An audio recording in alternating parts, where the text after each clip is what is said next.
Pemirsa, Kementerian Kesehatan RI melalui Direktorat Jenderal Pencegahan dan Pengendalian Penyakit menerbitkan surat edaran yang ditujukan kepada Dinas Kesehatan Provinsi, Kabupaten, dan Direktur Rumah Sakit di Indonesia untuk melaksanakan vaksinasi booster. Demikian disampaikan Koordinator Bidang Data dan Informasi Satgas COVID-19 Kabupaten Buleleng, Ketut Suwarmawan.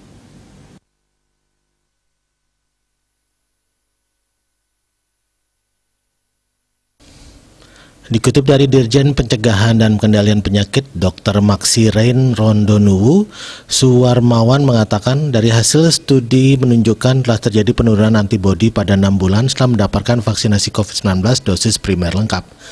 Karenanya dibutuhkan pemberian dosis lanjutan atau booster untuk meningkatkan proteksi individu terutama pada kelompok masyarakat rentan. Hal ini tertuang dalam surat edaran bernomor HK.02-02-11-252-2022 tentang vaksinasi COVID-19 dosis lanjutan atau booster. Ditambahkan Suwarmawan, Komite Penasihat Ahli Imunisasi Nasional menganjurkan pemberian vaksinasi booster untuk memperbaiki efektivitas vaksin yang telah menurun. Ia menekankan kepada seluruh masyarakat untuk ikut berperan serta menyukseskan program vaksinasi ini demi kepentingan bersama.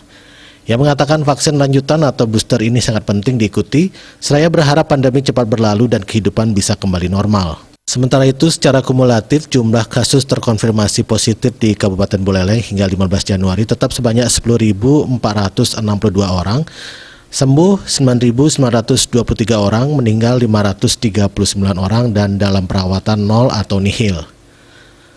Dan Bos melaporkan.